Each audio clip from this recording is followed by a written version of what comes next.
Welcome to Hindu news 9. బీఆర్ఎస్లో భూకంపం, కేసీఆర్కు కోలుకోలేని దెబ్బ.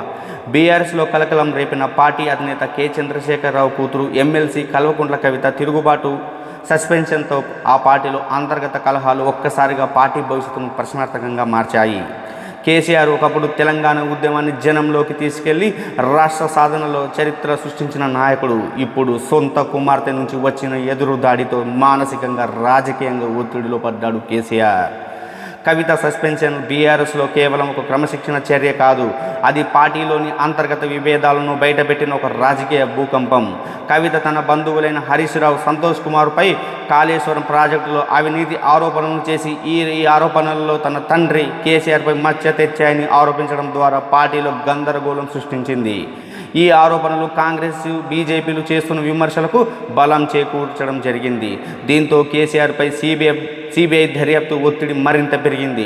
కవిత గత 3 నెలలుగా పార్టీ వ్యతిరేక కార్యకలాపాల్లో పాల్గొంటూ హరీష్ రావు, సంతోష్ కుమార్లతో పాటు కేటీఆర్పై కూడా విమర్శలను గుప్పించింది. ఆమె తన సోదరుడు అయినటువంటి కేటీఆర్ను పార్టీ వర్కింగ్ ప్రెసిడెంట్గా బాధ్యతలు నిర్వర్తించడంలో విఫలమయ్యాడు అని ఆరోపించడం జరిగింది.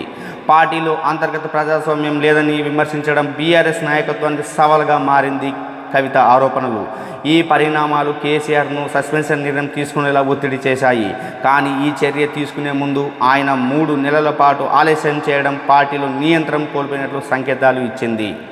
కేసీఆర్పై మానసిక ఒత్తిడి. కేసీఆర్కు ఈ ఎపిసోడ్ కేవలం రాజకీయ సమస్య కాదు, వ్యక్తిగత కూడా ఒక భారీ దెబ్బ అని చెప్పవచ్చు. 70 ఏళ్ళు దాటిన వయసులో కేసీఆర్ ఆరోగ్య సమస్యలతో సతమతమవుతున్న ఆయనకు సొంత కుమార్తె నుంచి ఎదురుదాడి ఊహించని గాయం కలిగించింది. ఒకప్పుడు తెలంగాణ ఉద్యమాన్ని ఒక్కటిగా నడిపిన కేసీఆర్ ఇప్పుడు సొంత కుటుంబంలోని విభేదాలు సమన్వయం చేయలేకపోతున్నారని విమర్శలు వస్తున్నాయి. కవిత ఆరోపణలు కేసీఆర్ నేరుగా లక్ష్యం చేయకపోయినా ఆమె హరీష్ రావు, సంతోష్ కుమార్పై చేసిన ఆరోపణలు కేసీఆర్ నాయకత్వంపైనే ప్రశ్నలు లేవెత్తాయి. ఈ ఆరోపణల్లో కాళేశ్వరం ప్రాజెక్టుపై సిబిఐ దర్యాప్తు మరింత ఊతమిచ్చాయి. దీంతో పార్టీ ఇమేజ్ దెబ్బతింది. మరోవైపు కవిత సస్పెన్షన్ తర్వాత ఆమె తన ఎమ్మెల్సీ పదవితో పాటు పార్టీ ప్రాథమిక సభ్యత్వాన్ని కూడా రాజీనామా చేయడం బీఆర్ఎస్కు మరింత నష్టం కలిగించింది. ఆమె నడిపిస్తున్న తెలంగాణ జాగృతి సంస్థ ద్వారా కొత్త రాజకీయ మార్గం ఎంచుకునే అవకాశం ఉందని పరిశీలకులు భావిస్తూ ఉన్నారు. ఇది బీఆర్ఎస్కు మరింత రాజకీయ నష్టాన్ని కలిగించవచ్చు. స్థానిక సంస్థలు ఎన్నికల్లో బీఆర్ఎస్కు కీలకం. 2023 అసెంబ్లీ ఎన్నికల్లో ఓటమి తర్వాత పార్టీ ఇంకా బలమైన పునరాగమనం చేయలేకపోయింది. ఈ నేపథ్యంలో కవిత సస్పెన్షన్, ఆమె రాజీనామా వంటి పరిణామాలు పార్టీ క్యాడర్లో గందరగోళం సృష్టించాయి. కాంగ్రెస్ నాయకుడు రేవంత్ రెడ్డి నేతృత్వంలో ప్రభుత్వం బీఆర్ఎస్ను లక్ష్యంగా చేసుకున్న రాజకీయ ఒత్తిడిని పెంచుతుంది. కాళేశ్వరం ప్రాజెక్టుపై సిబిఐ దర్యాప్తు, కవిత ఆరోపణలు ఈ ఒత్తిడిని మరింత తీవ్రతరం చేశాయి.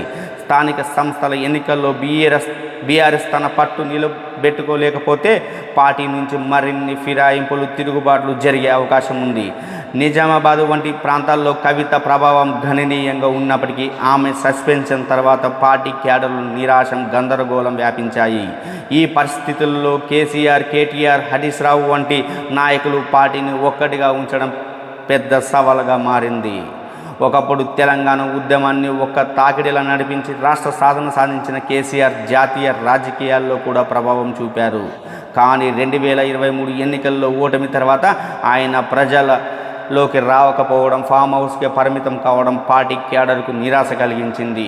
ఇప్పుడు కవిత తిరుగుబాటుతో, సస్పెన్షన్తో వంటి ఘటనలు ఆయన నాయకత్వంపై ప్రశ్నలు లేవనెత్తాయి. కేసీఆర్ ఒకవైపు పార్టీని, మరోవైపు కుటుంబాన్ని సమన్వయం చేయలేకపోతున్నాడని, విఫలమయ్యాడని అన్న చర్చ 2 తెలుగు రాష్ట్రాల్లో జోరుగా సాగుతుంది. కవిత సస్పెన్షన్ ఆయన కఠిన నిర్ణయం తీసుకున్నప్పటికీ ఈ చర్య ఆలస్యమైందని, పార్టీలో నియంత్రణ కోల్పోయినట్లు సంకేతాలు ఇచ్చిందని విమర్శకులు అంటున్నారు. ఈ సంక్షోభం నుంచి బీఆర్ఎస్ బయటపడకపోతే కేసీఆర్ గత వైభవం కేవలం చరిత్ర పుట్టలోనే మిగిలిపోయే ప్రమాదం ఉంది. జై హింద్, భారత్ మాతకు జై. ఇది నేటి వార్త.